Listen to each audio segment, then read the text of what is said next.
What's up, YouTube? Today's video is going to be a bit different from what I usually post. It's going to be a bit more like a podcast where Impetuous Panda and I have gotten together and done some predictions and some analysis on a tournament series that is coming up soon, the EU Masters Beyond the Bandlewood Championship. It's going to take place over the next 3 weeks. First group stage, then single elimination playoffs.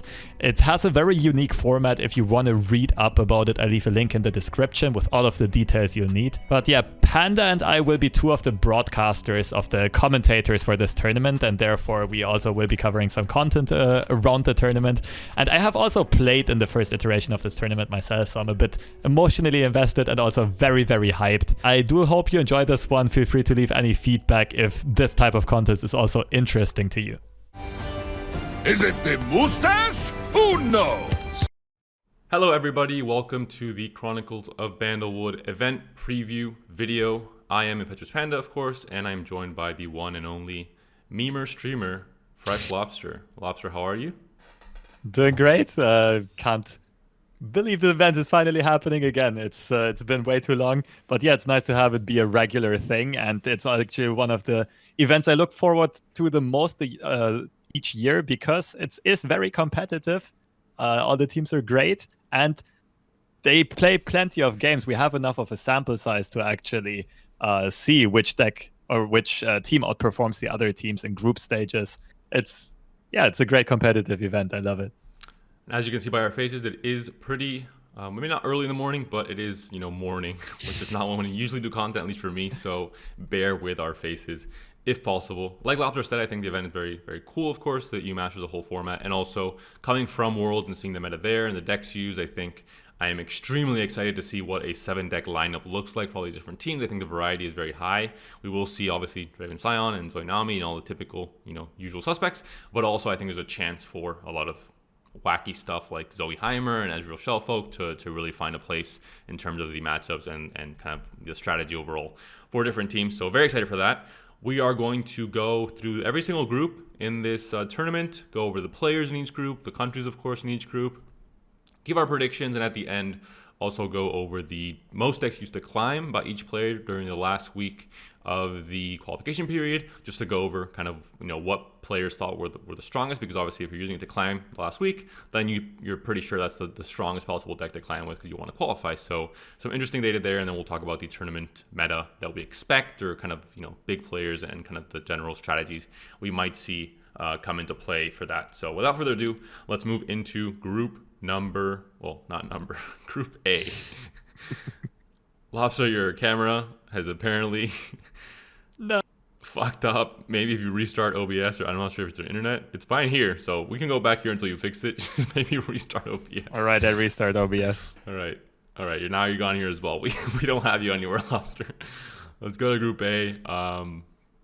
While Lobster tries to get back to us, I'm going to go over the different countries and the players here that you guys are seeing, and then I'll ask Lobster his opinion on what he's thinking here. So we're going to go into Germany in Group A. As the number 1 seed, we have Teddy, we have Kobachi, and we have Kurashi. Teddy came back as the captain. Kobachi and Kurashi were not here for the last edition of EU Masters, so it is going to be a new adventure for them.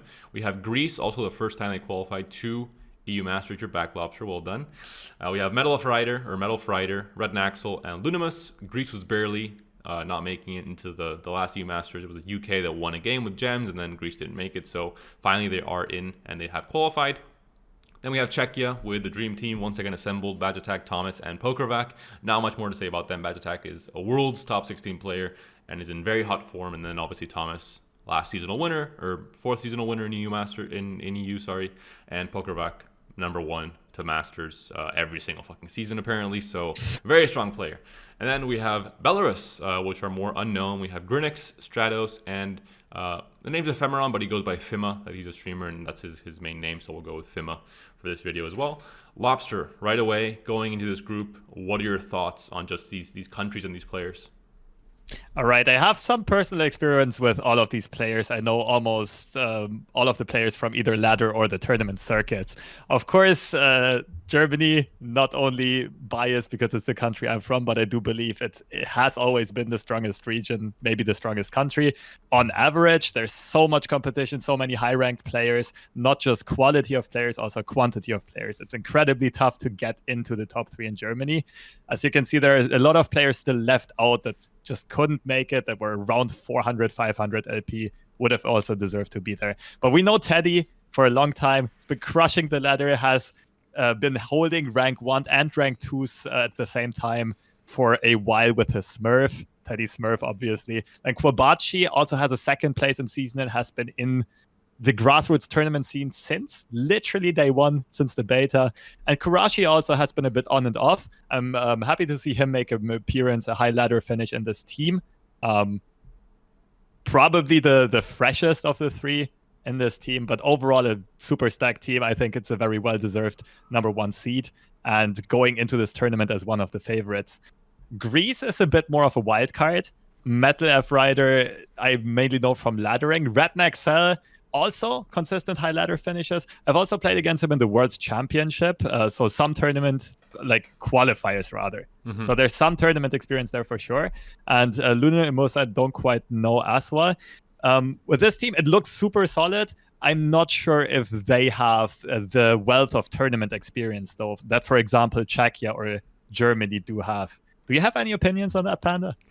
I think, like you mentioned, Greece and Belarus are both in a position where maybe there's a player, like we're seeing here with Belarus, where Grinix really grinded and qualified the country, but then the rest of the team didn't really grind that much, and they might have never grinded that much in terms of, getting to 500 LPs or getting that high up. So these are teams that, again, like Lebanon, last tournament might be carried by one player, and then the rest are just kind of, part of the mix because they're masters as well. So I just think looking at the group, like you mentioned, it's looking, pretty polarized in terms of Greece and Czechia can be like number 1 and number 2 in the whole tournament, basically, almost as favorites, and then Germany and Czechia, and then Greece and Belarus are just kind of, gonna have to really surprise us. That being said, Germany did not make it a top 8 last tournament. They were in a group with Lebanon, they were in a group with Turkey, and Turkey and Lebanon took number 1 and number 2 spots, knocking Germany out in the process, and Italy as well, I believe it was. So we might look at this just from a name perspective, just from a prestige or what these guys have accomplished already. But EU Masters, I've learned it very quickly. Anything can happen. We saw France go like 0-5 or 0-6 as well. Like, just weird shit happens in this kind of format for some reason. And obviously every player that's made it here has, to some degree, at least one superstar player on their team, or maybe just all 3 of them don't have the ladder experience, but they still know the game in and out, and they can still obviously perform very well. Absolutely agreed. What strikes me especially about Czechia is that all 3 of them are both tournament and ladder experts. It's a very well-balanced team. They have experience and they have the skills. I'll say right away, like, I do think Germany is the favorite and Czechia a second favorite. Maybe the other way around. But Lobster, before we go into predictions, okay, let me whip out my high-level live editing skills and bring out the prediction emotes. So, Lobster, who is number 1 in this group for you? I go with Germany because of a bit of country bias. It could easily be Czechia as well. Boom. I think they're in about a similar power level, but I go with Germany first. Germany gets a vote. Who's the second one for you, Lobster? It's going to be Czechia. It's going to be Czechia. So, number 2, Czechia. I'm going to go with number 1, Czechia. We can't really differentiate this with the emotes the way we're doing it, but, you can't have it all. And number 2, Germany as well. So I think we're pretty lopsided here on terms of who we're voting for to win this group or to qualify the top 8. I think, this is one of the more clear-cut ones if you're looking at just stats and numbers and expectations. Although, of course, like I've mentioned, EU Masters is always full of surprises in deck building and lineups and in player and group and country performance. We've seen a lot of surprises before. Spain didn't make it out of groups last. France didn't make it out. Germany didn't make it out. So 3 of the, I think maybe the 3 favorites last EU Masters, none of them made it to top 8. So again, a lot of things can happen here, but if you go by stats, if you go by accomplishments and just overall expectations, I think it's clear cut that one, Czechia and Germany, maybe 1 and 2 or 2 and 1, depends on the order, but I think both are the favorites to make it out here. I absolutely agree. We do have to give props to the other two countries, though. I think Belarus we haven't talked about much yet, but Grinex is actually a top-tier tournament player. He just hasn't played much in the Western tournaments. I once competed in a Russian tournament. I have some Russian roots, familiar with the language, and it was an interesting experience because I realized that they kind of have their own tournament circuit that is a bit separated from the Western world. And we saw that last tournament a bit with the CIS countries, as in Ukraine and Russia and Latvia. I think that was Latvia, exactly, that they came very well prepared, although we as Western players haven't heard that much about those players. So Grinex is one I actually faced in the grand finals of that Russian tournament, and he did win against me, and I did feel like he was playing at a peak level, like a world-class level. Definitely solid. Stratos God has also been around tournament circuits, especially on the Russian side, as well as a common name in ladder and grassroots tournament. So definitely don't count them out by any means. Lots of experience there as well. FIMA, I'm not too familiar with, but both Greece and Belarus have an interesting mix. Both of them are kind of wildcard countries, I would say. Yeah, I agree. I also, know the same players that just from ladder, from tournaments, from seeing the names, just in general the past year and a half. But also FEMA and Lunimus are two names that I don't know very well, but they can be surprises, of course. And yeah, overall, I think that this group we've stated everything. I think Czechia going into it is going to be very interesting to watch them play, because it's once again this dream team from the first EU Masters, a team that performed really well with Pokrovac as kind of this guy that's very heavy on like matchup tables and analysis and preparation in terms of the pure stats. He takes that to the next level. I think Bajatak is just intuitive play and all this, he's leveled up in the past year. He's a better player than he was before, and maybe even the best player in this team now, which I would have always given the title to Pokrovac, but just Bajatak has been on an absolute tear, and in terms of just pure talent, I think Bajatak might be that guy. And Thomas is a seasonal winner, so I mean, this might be the most stacked and best team, not just in terms of talent, in terms of names, but also in terms of individual performance, in terms of big tournament performance, and in terms of a team performance, where we've already seen them be really good deck builders, really good at this format in specific. And I think maybe my favorite country to win it all, even definitely top 3. So a pretty stacked, in a polarized way, Group A for sure. But let's move on now to Group B, Lobster, if you're ready. I agree. Just one question. The one question that remains about Czechia is that will determine their success is, have they practiced their high five? I knew you were going to ask that the moment you started. And let's hope that they have, because I think resist. It's a good luck for them. Going into Group B, we have now Poland, Italy, Belgium, and Sweden. For Poland, we have Shihu, we have Shogopass, and we don't have Alan because he was passed. It was just very vicious. These top 3 Polish players were in the top 8 of Europe, so it was just extremely vicious at the end. And we have Żółw Lamparty, which means turtle in Polish. I am in Warsaw, as you guys know, so I'm learning some Polish, and that's an animal that I know, actually. It is a hard word to pronounce, though, but I think I got it right. If not, we'll figure it out for the event. Then we have Italy with Broken Ball. The team captain in this time. He was in the first EU Masters, but not the second. So he's making a return here. Italy had a bad showing, like I mentioned before, not qualifying out of that Group A in the last EU Masters. So Broken Ball trying to change that, I think, and one of the more known and experienced Italian players for sure. So happy to see him making it back in. And then we have Stipe Positivo and Doc Mick, which are two players that I know obviously the names from ladder and stuff, but they haven't had that enormous showing in EU Masters or in seasonals or in big tournaments before. Belgium, we have Ultraman and Shuki, two fantastic Belgian players that have, I think, qualified to every single EU Masters with Belgium, and obviously big names on seasonals and ladder, and overall just two superstar players for sure. And then we have Red Winter, who's someone that was in the Worlds qualifiers. He's someone that does some write-ups on Reddit as well. He's a name that I've seen on ladder since beta phase, but hasn't had that extremely high success rate like I'm talking about. Just mainstay names like Broken Ball, like Ultraman, like Shihu, for example. But still, obviously a very good player.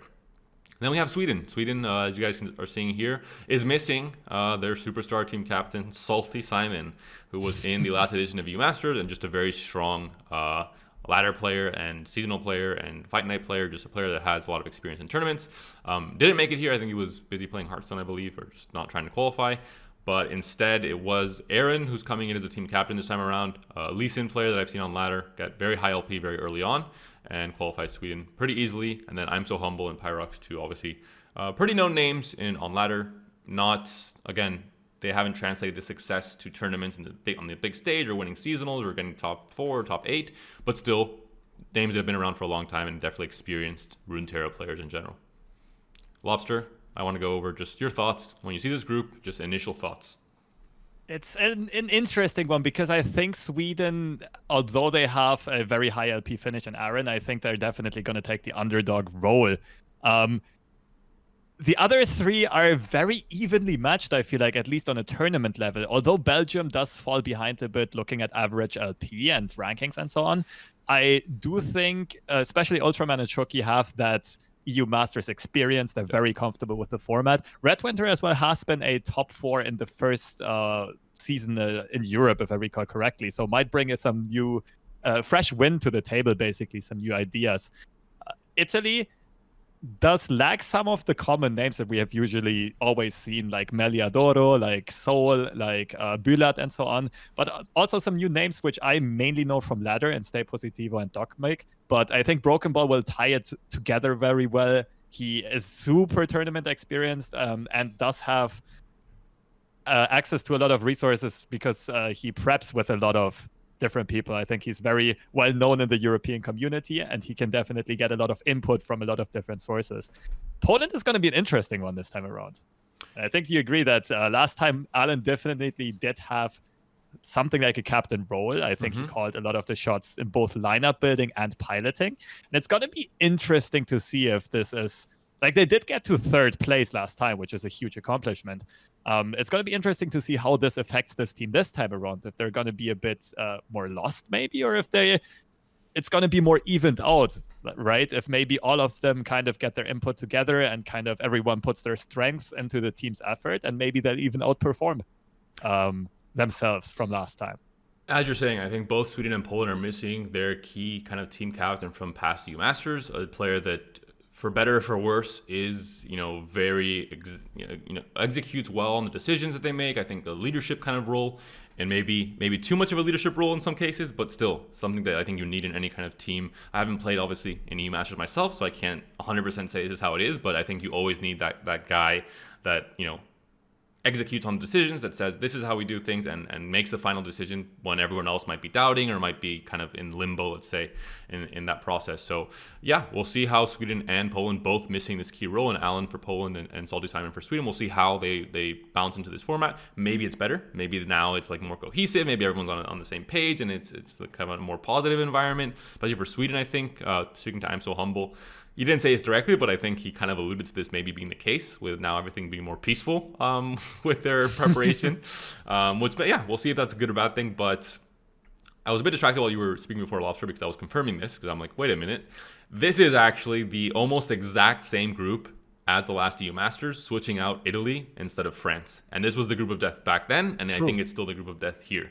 And going off of what happened in that EU Masters, weirdly enough, France went like 0-6. And Poland and Belgium cemented themselves as, I think, the best prep teams in terms of lineup, in terms of deck strategy. We saw Poland, obviously, with the pretty novel strategy of having the double Zoe decks and forcing opponents to... There was a meta where it was obviously the Watcher and Azarelia, so you would force ban on these decks, and then have two very strong decks that you knew the champion wouldn't be banned. If they were banned, you're baiting the other teams into allowing one of the big three to go through with Threshmaster's, Watcher, and Azarelia. So overall, I think Belgium and Poland proved themselves going to top 8 last EU Masters, not allowing Sweden and France to go through, winning that group of death, let's say, and also proving to be some of the best strategic countries in terms of not just, the play style and all this, but also just strategy overall. I think definitely the two best ones. So yeah, I think we can go into predictions now. Lobster, I will once again bring to the world Emos. Lobster, who is number 1 in this group for you? It's a tough call, but I go with my heart. I go with Poland. I think they might still be riding the high. Poland is, of course, the best region in the world, as we have all learned in recent interviews. Shihu, number 3 at the World Championship. And I think they might synergize really well because Shihu has more of this inventive control play style. Jolf, whatever you can say the name, Lamparchi, has a bit more of the aggro brain. And Shogo Pass plays this, for example, Draven Caitlyn, Draven Ezreal, Noxus PNZ archetype almost to perfection, like these mid-rangey decks that can be both reactive and proactive. I think we have a lot of experts here. I hope they are not burnt out from Worlds qualifiers and so on, but rather have renewed energy from the success there. And if that is the case, I will say Poland takes number 1. For number 2, it's incredibly hard. I could almost flip a coin between Italy and Belgium in my eyes. I will go with Belgium here. I do think the previous tournament experience can translate very well. I think they also were inventive, they were creative, it paid off, but they did make a fatal mistake in their top 8 match because they over-predicted what Ukraine would bring. They expected a lot of aggro, they brought full anti-aggro. Ukraine debated them by not bringing aggro for the first time, and I think Belgium will learn from that experience. Don't overcommit, don't completely adapt to what we expect our opponent to bring. And we'll probably go into it with a more balanced approach. And I think they just have a bit more tournament experience spread across all 3 players than Italy has, for example. And I give them the slight edge in this group. I'm going to once again go with the same predictions you have done. But once again, in reverse, I think Belgium will take number 1 in this group. I think they've proved it over the last 2 EU Masters. I think Ultraman is a very, very good player. Shuki as well. Also, like you mentioned with Poland, they have their expertise in different deck archetypes since a long time ago. And I think Radwinter, we'll see what he brings to the table. But overall, I think Belgium has always been kind of a very strong 2-man team with, I believe it was Irvin in EU Masters 2 and in EU Masters 1, maybe also a different player, maybe also Irvin, I believe. But always has been Ultraman and Shuki as the kind of best performers in terms of seasonals, all this, and ladder, and just bringing all that knowledge and experience to the table, and always performing well. I think sometimes you have different players or teams that are very good individually, but then in this format they don't work and don't understand the format as well. They just bring the best decks, whatever it is. But Ultraman, or Belgium as a whole, has been a country that has always, I think, showed up maybe even higher than what you would expect from them in this format. They get like a bit of a boost. So I think Belgium number 1 and Poland number 2. But once again, I don't know. It's the group of death, so it is hard to. I think Italy and Sweden are very good teams, and I think they can prove a lot, especially Aaron on Sweden coming into this tournament, and Broken Ball coming back with Italy. But overall, I think Belgium and Poland are just too strong. Looking at past experiences and the players themselves, to not have them as 1 and 2. But we'll see if we get any surprises, as usual in EU Masters. Is this anything else to add for Group B, Lobster, or are we ready to move on to Group C? I think I'm ready to move on. I think we talked about all the teams. All right. And the next one is also an interesting one. That's a very wild and spicy one. Take it away, Panda. Moving on to Group C now, we're going to have France coming in as the number 3 seed in the qualifiers in the ladder stage. And we have Boise, I'm not entirely sure how you pronounce this one, but we'll figure it out before the tournament starts.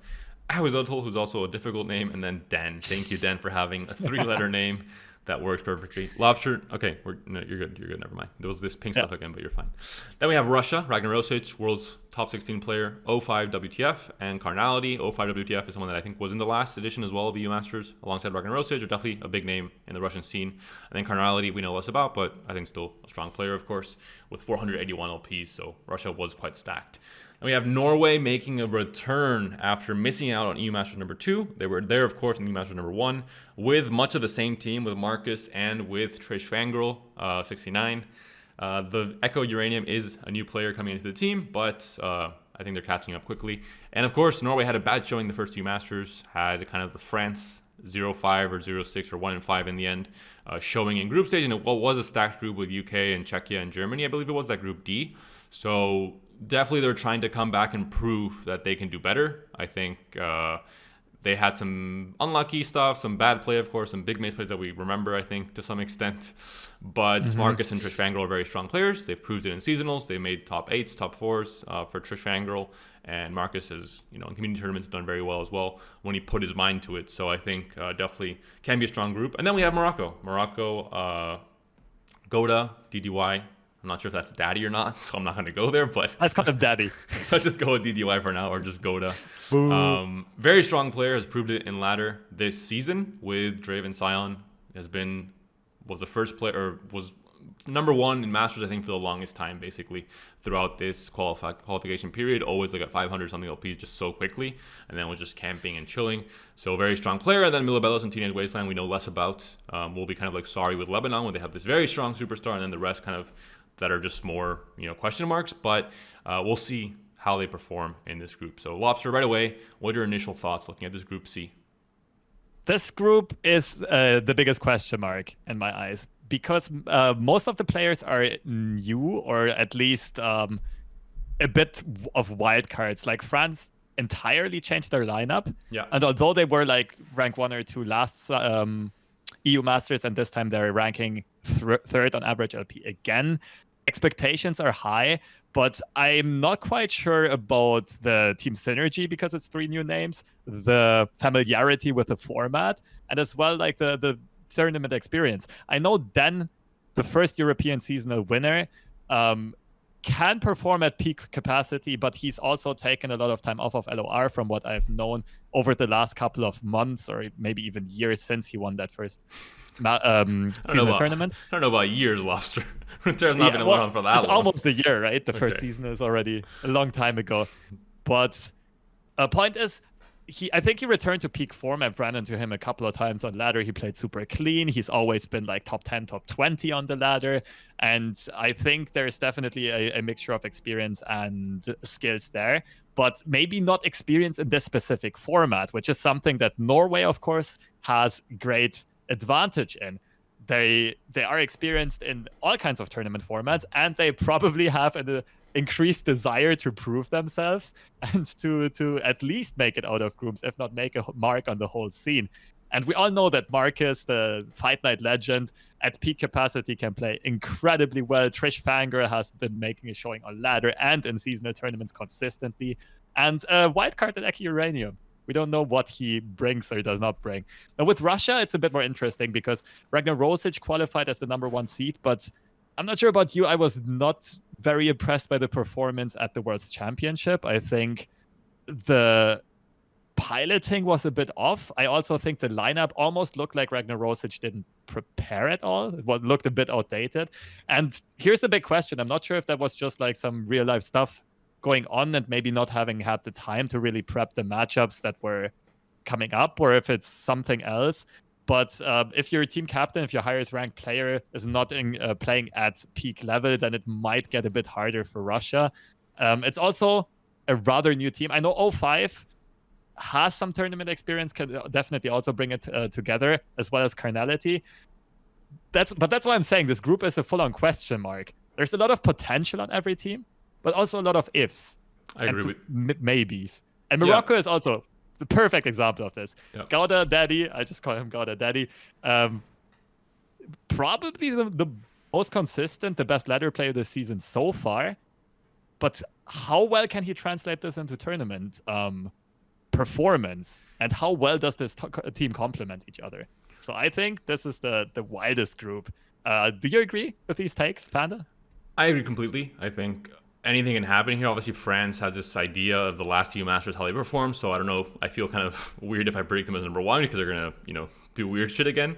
But like you mentioned, I think Den is someone that very, very strong player. I interviewed him for the player interviews that are going to be broadcasted in the breaks. He told me that obviously he has taken a break with Runeterra. He's gone into Hearthstone, all this again. But his goal for this tournament is to win it for France and be the first player to win a seasonal and a team tournament in Runeterra. So, and he's told me he's extra prepared. He's proven it on ladder playing Fizz Nami, not Zoe Nami. He's an expert on a deck that no one else is playing. This can mess up with matchups. This can mess up with prep. And he really rates this deck high, especially in the mirror match against Zoe Nami. So this might go into the lineup strategy. So I think France, and obviously, but we don't know too much about, but Awizoto, we've seen him in seasonals. Just also a very strong player.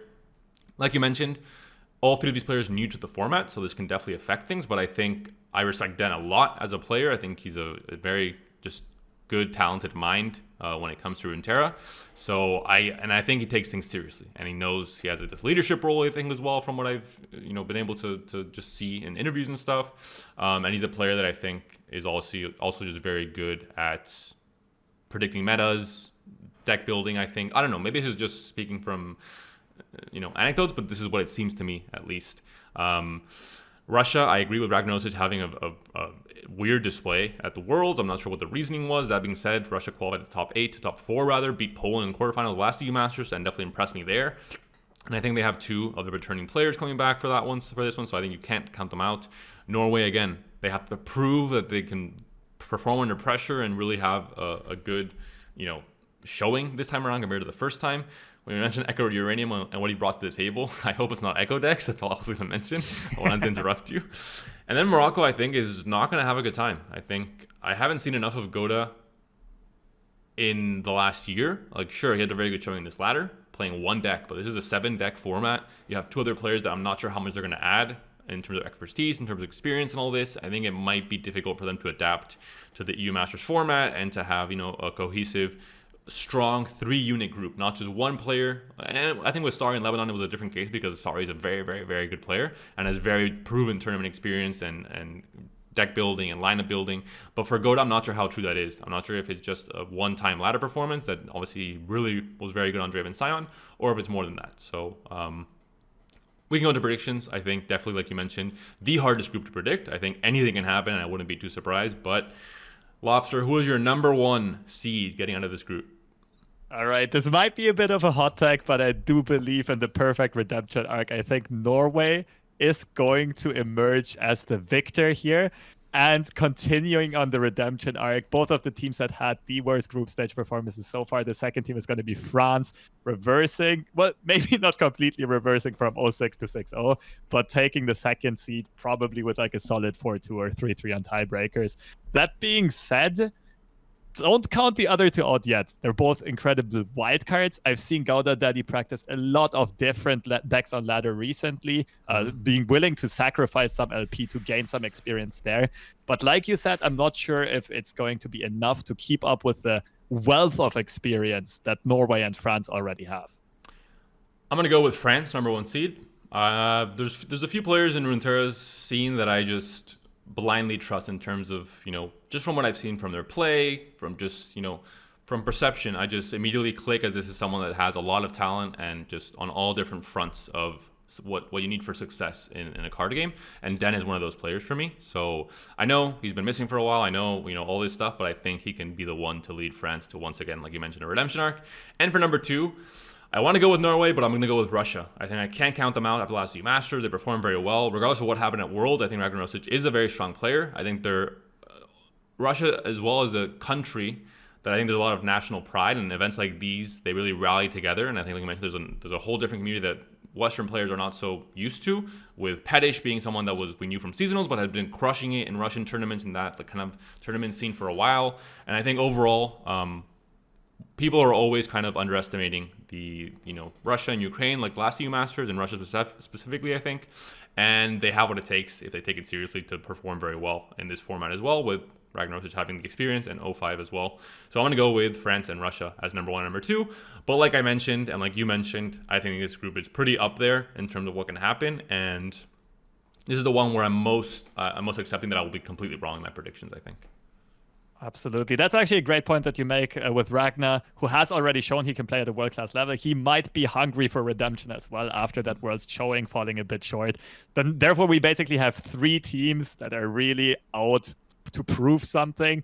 And Morocco even kind of also applies to that, even though in a different case as a newcomer. It's a very interesting group. I'm almost most excited for this one because anything can happen here. And going into Group D, the group of the future winners of this EU Masters tournament, we have, for team number 1, the reigning champion, Turkey, coming back in without their captain. This tournament, I think the main, subject is big teams, no big captain. Like, all these captains are now missing. Salty Simon, Allen, and Grand Rodeo in this case as well. Not here for Turkey. We have Yucham Protein, which means flying protein. We'll get the backstory with his winner review, but now we're finally going to pronounce his name correctly. We have Mike Check, and we have Tutus. Let's not go any further than that, because that is a long and convoluted Turkish name. And from now on, it will be Tutus. And then for Spain, we have the same exact team as the last EU Masters. On paper, one of the most stacked teams, I think, alongside Czechia for me, 1 and 2, as just in terms of just density of strength, We have Sergi, we have Cosimo, world's top 8 player, and CDS Faul. The same exact team as last EU Masters. Then we have Romania coming back into the EU Masters tournament. They were there for the first one in the same group with Spain as well, with Croatia and with Belgium, I believe. Missed the second edition, missed the last edition, the Chronicles of Shurima, but are now coming back with Katasis, who is making a return, of course, as a team captain and just one of the very strongest players in Europe overall, alongside Hollow, who was also there for the first edition, and then a new player, Cross. And for the 4th team of this tournament, we have Serbia, their first time making it into EU Masters. with Baki as their team captain, someone who's been, I've caught him streaming a bit. I don't know how long he's been streaming for, but he's definitely caught my eye in the past 2 weeks as someone who's consistently streaming now. And just, seems like a very strong player. And then we have Legolas and Nemi, who I know less about, who are kind of, I think this is one of those teams like Morocco that's like this very strong first player and then kind of, everyone else filling it out. And again, they could be very good players. They could just not use that much time to grind ladder, knowing that Boki would qualify them. And they could just be very strong as well, but we know less about them and it's more of a question mark. Lobster, what are your first thoughts on this final group of the tournament? First thoughts are the similarities between Romania and Serbia in this group. Not only looking at LP, but also at like the team distribution, basically. Like you said, the one-star player in Katasis and Boki. Boki I've actually also known from seasonal top cuts. We've prepped a tiny little bit. Definitely a top-tier contender. Katasis I've known since the early days. Super consistent, creative, and definitely can lead a team of 3 players to some great success. The other players are a bit less known, but some names I've known from ladder and from tournaments or Discord groups, like, for example, Hollow. But yeah, these 2 teams kind of remind me a bit of like Morocco or maybe Lebanon, but just with more experience in their team captains. I do agree completely. Spain looks scary here. I also agree on the assumption that Spain and Czechia have the best balance of mechanical players paired with tournament experience and tournament skills. Cosimo just came from World's top 8, if I recall correctly. Very solid lineup. I thought he played pretty clean for the most time. It's always a bit debatable on those super high skill cap decks. No one really knows what the optimal play is, but definitely a solid pilot alongside Serhi, who has some of the most successful and consistent tournament runs throughout LoR's history. Also not afraid to switch the strategy of decks completely. We've seen Serhi play full-on control, full-on combo, full-on aggro even in one season where I think he reached the grand finals. And Faul has been around for a while as well. Definitely the first EU Masters. I don't quite recall if also in the second. But like I said, so all 3 EU Masters, familiarity with the tournament format and everything. I think Spain has a favorite role. Turkey, previous winner, like you said, unfortunately without their captain. Gran Rodeo tweeted it out. He let his ego overtake him a little bit and really wanted to go for that team captain slot to push for rank 1, and then went on a losing stream and couldn't recover. Therefore, a new face, or rather 2 new faces even, but one familiar face, Uchan Protein, who probably also had a fair part of impact in their tournament win and looking to repeat that success. Definitely an interesting group.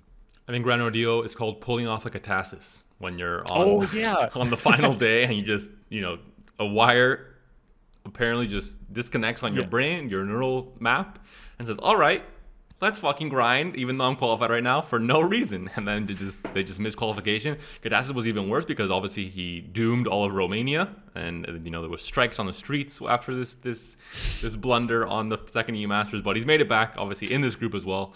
Very unfortunate for Gran Rodeo. I think he's learned his lesson. I think for something like this, the skill of patience and camping on the last day of ladder is something that players have learned over the last 3 editions, because it is very important, of course. One loss can really doom everything, and then just snowballs into more and more losses. And I was very sad, I think, to see Gran Rodeo miss. I think he's a great personality, not just player, for the game and for the tournament like this one as well, in terms of creating rivalries and storylines and all this. But he is missing here. Going into predictions, or actually, let's talk a bit more about Spain, because I have spoken to Sergi. Cosimo did, of course, make it to top 8. Sergi was prepping with him for this tournament, so they already have weeks of prep together and with Faul. Sergi and Faul have been working together and prepping together as practice partners for a long time, so there's this cohesion of results, cohesion of deck building and lineup building, expertise on many different archetypes, like you mentioned, and overall, just they already have all their homework done from the past 2 weeks, so they're even in better form going into this one in terms of prepping a 7-deck lineup and knowing what the meta looks like and everything, and just 3 very strong players. Faul, we saw him in Lee Sin in that meta, was very good on this deck. He's been in every single U Masters with different players in the first one, with Nudwick and with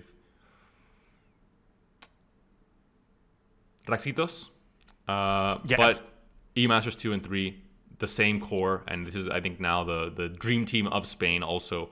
They worked very well in the first one. They didn't make it to the top 8. for unknown reasons, but I think they still played well and performed well and had a good read on the lineup. But they had a weird group with Russia and Ukraine, and just overall, it was pretty strong actually. Looking back at it, hopefully I think they can perform in this one. But let's go into predictions. Lobster. All right. My number one favorite in this one, and one of the favorites in the tournament, is going to be Spain. I think they have all, like on paper, they have everything they need to go far. One thing I do want to mention here, though, is what I previously said about Salty Simon and Sweden in the last edition of the tournament. Because watching the World Championship, at least in Cosimo, I did think I saw a bit of tilt, which might have impacted the performance or at least the decision-making a little bit. Spain is generally known as a country to be very enthusiastic, fuego, and I hope they just can control the emotions a bit, stay focused, even if RNG is not going their way. And I think if they do that, then there's nothing in their way, well, except for RNG maybe, that can stop them from coming out of this group and maybe taking over and running over this whole tournament. Number two? For the second seed, yeah. It's a tough one. I will personally lean towards the previous champion, Turkey, but I think all three of the other teams are fairly evenly matched. The thing is, the LP discrepancy is a bit higher, but on Turkey's side, we also have Uchan as the, let's say, captain with more experience and very consistent ladder finishes. The other two are not quite as known, although I at least know Mike Check fairly well from ladder and tournaments, and he definitely is a very strong mechanical player. Tutush I haven't run into a lot, so I can't say that much. I think Turkey on average is just going to be a step ahead in both experience and like creativity as well as mechanical play in front of the other two countries. But again, it's close. This one's definitely a close one. I'm going to go with my number one to finish this group as the number one seed will be Spain. I think they're the favorites to win it all for me alongside Czechia. I think those are the two best teams for me in this tournament.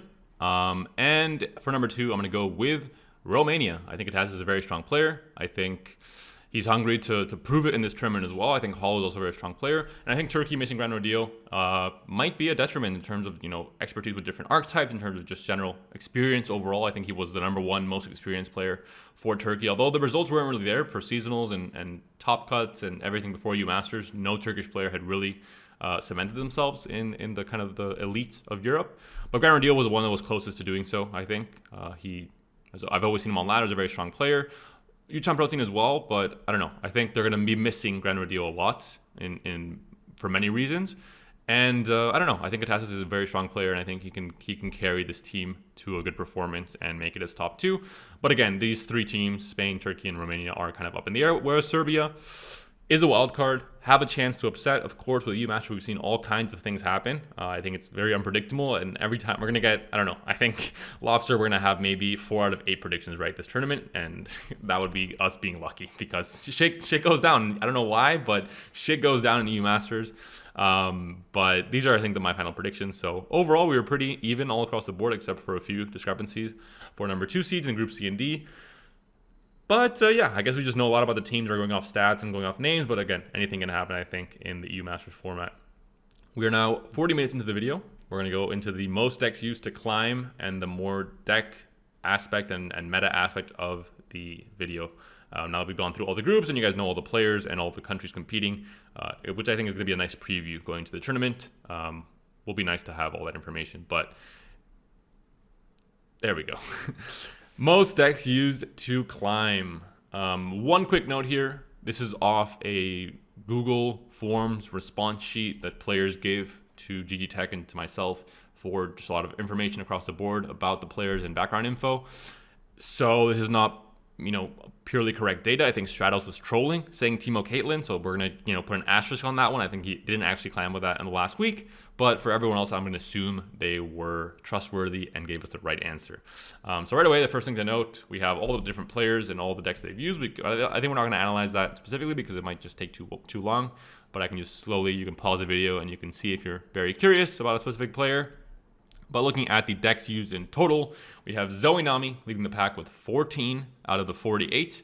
We have Ping City leading the pack, or not leading the pack, second in the pack, the Beta Wolf with 11. The one in parentheses, it is Joe Lamparchi was playing the more control-y version with Harpoon and Dreadway and just same deck but a bit slower.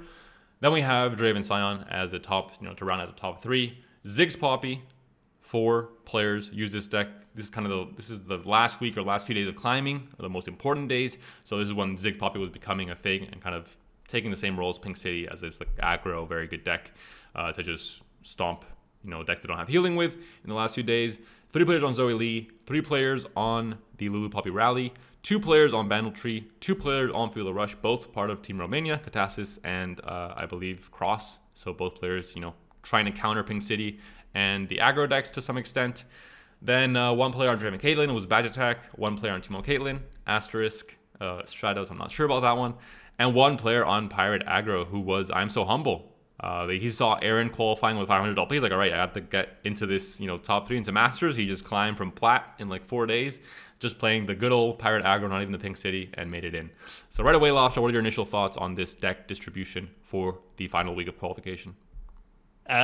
Just first of all, let me give a shout out to Stratos God real quick, and I think it might be true because if we remember the LP distribution in Belarus, he finished at 70 LP. Okay. So maybe he's not trolling. Sorry for dragging your name through the dirt, Stratos, but right away you can clearly see that there's one deck, that doesn't fit into the other 48. The outlaw, basically. Yeah. Who knows? Maybe not. It's also not that important because that's not going to make a splash on the tournament meta, actually. Main difference here is this, of course, is all... This, of course, is all ladder meta, and it's vastly different from the tournament meta. Ladder meta is just one perfect, well-rounded deck that can beat everything. And in this tournament meta, we'll have targeted bans, and we can go way greedier at targeting certain stuff, especially with the mind games of banning, predicting your opponent's picks. Mm-hmm.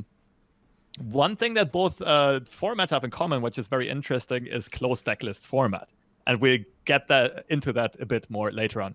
But Zoe Nami, Pink City, Draven Scion as the 3 strongest decks, I think there's no surprise there. I think they have established themselves as very well-rounded decks with a very wide matchup spread and kind of have game into almost every matchup. And the other ones are a bit wild. Like Zoe Lee has always been a high-skill cap, high-skill agency favorite that performs better in tournaments than ladder usually. This might even see more play. Ziggs Poppy is something that can be annoying to see in a lineup because you don't really expect your opponent to pick it, but if they do, it might just auto-win some matchups. And I think overall, what we can say about this deck distribution is that it's more narrow than the tournament meta will be. Fiznami, Dan, that's absolutely true. One small mistake. Gotta give a shout out to Dan here for climbing to the top of the European ladder with a more or less original list of his own. But yeah, I think this is more centered around 5-6 lists in total. I think in the tournament meta, we will still see the powerhouses like Zoe Nami, Pink City, Draven Scion in almost any lineup. But I think the rest could be way more variety depending on the strategy of the whole lineup. If you want to target something specifically, or if you go for some creative brews, right? Because the deck lists are hidden, you can take so much advantage. And I think there could be an emergence of certain meta counters that are very hard to predict. Like, for example, Stony Suppressor in Demacia decks, as a hidden tech, your opponent looking at the lineup doesn't know whether or not they play them, and that can single-handedly swing Nami matchups, for example, or Draven Caitlyn matchups to an extent. Other cards would be Despair in any Shadow Isles deck. It's really hard to play against. Or if you see your opponent play a Lee Sin deck, you have no idea how many denies they play, if any, or how many bastions they play to counter Minimorphs and Freezes. And you don't know if you want to play your Field of Rush into the Lee Sin deck or not, because they might have 0 denies, they might have 2 or 3, and like Palms and Willis and so on. I think the tournament meta is going to be vastly different, but some of the powerhouses are going to stay the same. I'm very curious if you agree there, Panda. Yeah, of course. I think this is completely different. We can't compare this list to the actual tournament decks. It's a 7-deck lineup. It opens up the format even more than in just seasonals, or it's the widest format there is. We've seen very weird stuff happening in the last few matches with Zeta Lucid, with all kind of different decks, and obviously just a certain deck or archetype just with different variations of it. We saw the Zoe, Vi, and then 2 Zoe decks, and kind of the strategy. Let's look again. Looking at last few matches, the strategy there was these big 3 decks that were very different, but all very strong across the board. Watcher, Azurelia, and Threshnasis, and then everything else. And players, a lot of the lineup strategy was revolving around this meta with these big 3, and then everything else around it, and how you could kind of take it to your advantage. Will it be the same going to this tournament? We'll have to see, with Zoe, Nami, Draven, Sion being the big 2, I think, with different matchup tables completely, almost opposite, let's say. Feel the Rush coming in for Katasis as a counter to aggro decks. Are there enough good decks that counter aggro decks? That's another question. Is it just going to be Ziggs Poppy, Bandle City, Pirate aggro, like all these different decks in a row that are all aggro? Maybe. Do other aggro variants that are less played, like Spiders and this Noxus Bandle City with just random aggro cards, make a splash in as well? We've seen kind of when you go into an archetype and you go into a strategy and you have to go deep into this archetype, you have to go past the best 2 or 3 decks and dig deeper into things that are not played at all in ladder anymore because they're just not worth it. But if you're going for full aggro like Italy did last EU Masters, it might be the case. It'll be some weirder aggro lists that have been forgotten for a while with Spiders and different more obscure lists. So with tournament as well, I think you have to go into things like Ezreal Shell Folk with Vi. As a potential. We saw Alan perform very well with it. As a in a 7 deck lineup, these weirder decks might make it in. Silver Auction, of course, with Demacia. We'll see maybe making a splash, of course, as well. Any other decks that you would consider that would make it into it as a tournament deck, but not a ladder deck? Absolutely. I think there's a lot more. For example, Darkness. I don't see a single person play here, but they have been, like Pokrovac and Jimmy, who we have been holding the rank 1 and 2 spot. Jimmy's not in the EU Masters, but yes, Pokrovac. yeah, that's true. But he still managed to rank first or second in EU like these last couple of days, going up and down the ladder. Darkness definitely a potential very high performing deck. And I'm actually curious to see. I think some Vi deck is definitely going to make a splash. It might be Ezreal Shellfolk. It might be a re-emergence of like Zoe Vi, just due to the access to Equinoxes to counter Lost Soul decks, for example. I generally think that some Targon deck might be interesting just because of Sunburst as a meta counter, as well as Equinoxes, which do pretty well into some matchup. And of course, the anti-aggro capabilities that Targon often has. Anything else looking at different region pairings? Let's try and think through it and see, do you think Scouts will make any kind of a return? Maybe with Stony Suppressor? It's an option. I think some version of Stony Suppressor Demacia could see play. I'm not saying I'm guaranteeing it, but I think a common strategy for lineups could be either ban Draven Sion and have good matchups into Nami, or ban Nami, have good matchups into Draven Sion. Or the most obvious one, of course, would be to ban those 2 decks because they're arguably the strongest in a nutshell. Reminder. What? We are not banning decks in EU Master, we're banning champions. And I think Draven will be the #1 most banned champion, eliminating any kind of Lost Soul archetype. Obviously, you're not going to bring Sion without Draven. It just doesn't make sense. Draven does too much for the deck in terms of discards. And yeah, it would be a hit on Draven Caitlyn, Draven Ezreal, Draven Sion, and maybe other aggro strategies with Draven as well, possibly. I saw Ruben playing some kind of Zoe Draven deck. That's kind of a flashback from some Targon aggro deck we saw in the past. So Draven, I think, might be the #1 most banned champion going into this tournament. I think I agree with you on this one. It's either going to be Draven or Nami, depending on what the best strategy for 7 deck format actually looks like. I think, generally speaking, the meta is going to be very fast for the most part because of the emergence of a lot of strong fast decks, aggro decks especially, but also because you can build multiple decks that are fairly similar and only exchanging the champions. You already mentioned yourself the Poppy Ziggs is a great example of a very efficient aggro deck that is not centered around the champions. Technically, you could replace Poppy and Ziggs with like Teemo. You Iron can also Ballista. just play Iron Ballista, yes. Yeah. Almost the same, right? This is like Shurima Burn in the last edition, where you could play with Azir, you could play without Azir. It wasn't a big deal because it's just every other card is just meant to go face, and you get there eventually with Teemo or with Draven or with different, not Draven, I think, but like you mentioned, yeah, it might just be an aggro list that has the same region combo, just different champions, because you are banning champions in this format, not decks or regions. Exactly. And if I recall correctly, Italy had an interesting approach of going like one deck with triple Azir, one with 1 or 2 Darius, and one Shurima Burn Champlas, which is 3 times almost the same deck, but you can't ban all 3 of them. So you can ensure that you play one of those. Of course, the decks on average are going to be slightly weaker, but if you want to target a certain matchup, they still get the job done. So I think we'll just generally see creativity with aggressive strategies.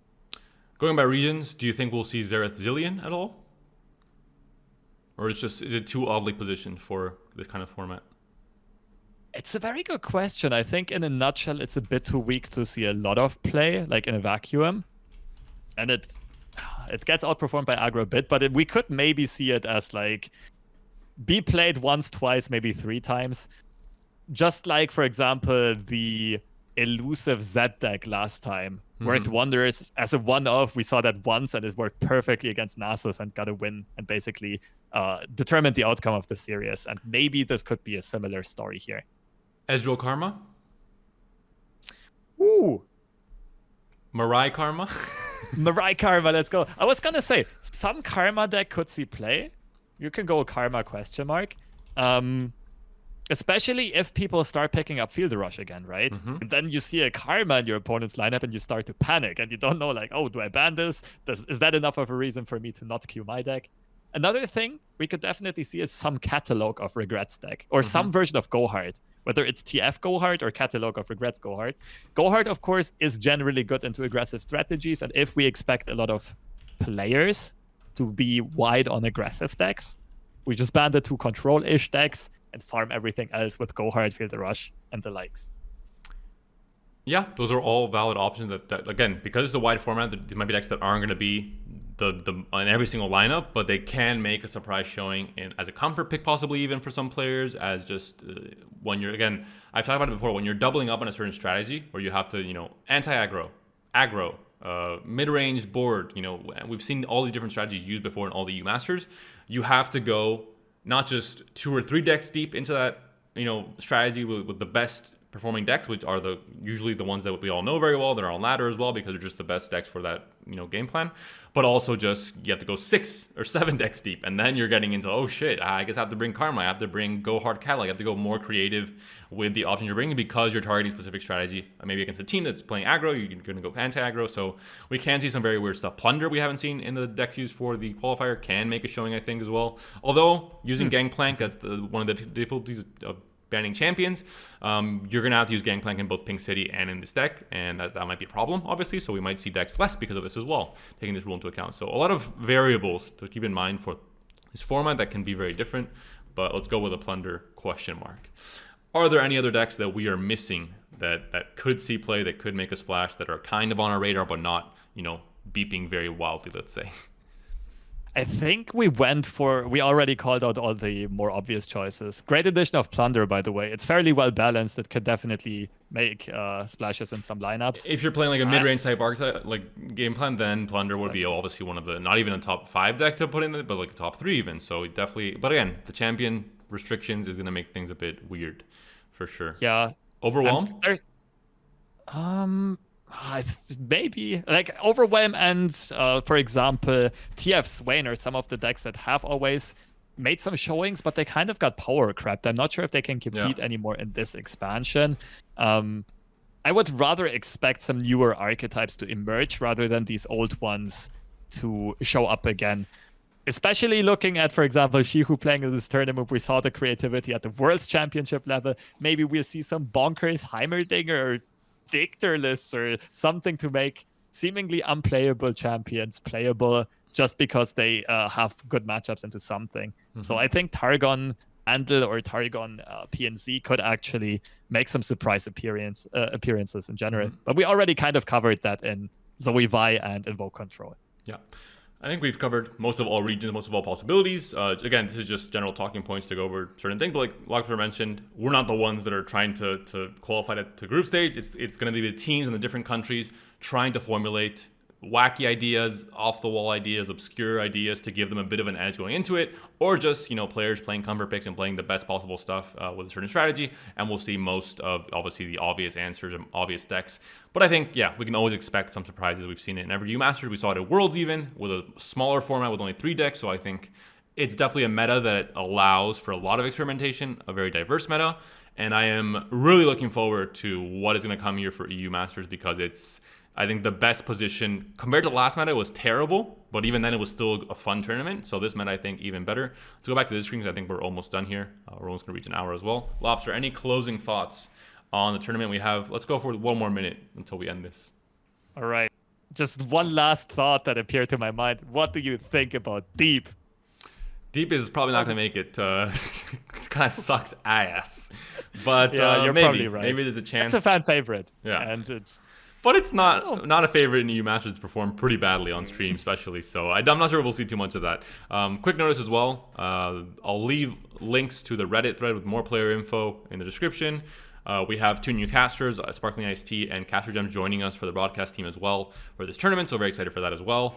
And tournament starts tomorrow, Thursday at 5 p.m. CEST. We have some weekday group stage days now. Those will be starting at 5 p.m. and the weekend ones always at, I think it's 12 or 1 a.m. or noonish, basically. So stay on top of that. But I'll leave all that information in the description in the Reddit thread as well. So stay tuned for that. Anything else, Lobster, you want to add before we go? No, just that I'm hyped. It's about to start, and I'm very excited. Over the next 3 weeks, or rather the next 3 weekends, all this action is going to play out. Keep an eye out on the schedule. It's a bit irregular because of seasonal tournaments and other Riot esports titles as well having tournaments on these weekends. So trying to not have everything at the same time.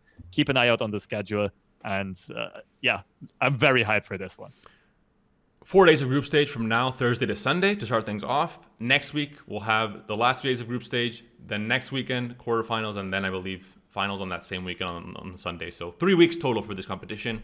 Most weekends, some weekdays, Thursdays and Fridays as well. And Magua and I will be casting tomorrow for day 1. So stay tuned for that. Thank you guys for watching the video. Hope you guys enjoyed. A bit hectic, but I hope the presentation was interesting, at least with the live editing and the emotes and stuff. I think it was. But I hope you guys enjoyed. We'll be doing maybe a recap video next week. Why not? Of the first 4 group stage days, possibly. Me and Lobster, maybe someone else joins us as well. And maybe Progress Day. Mogwai teased it a bit as well on Twitter, so I think Lobster and I will be part of that as well soon. So stay tuned to Mogwai's channel. But that will be all for us this week and today. Hope you guys enjoyed. Take care.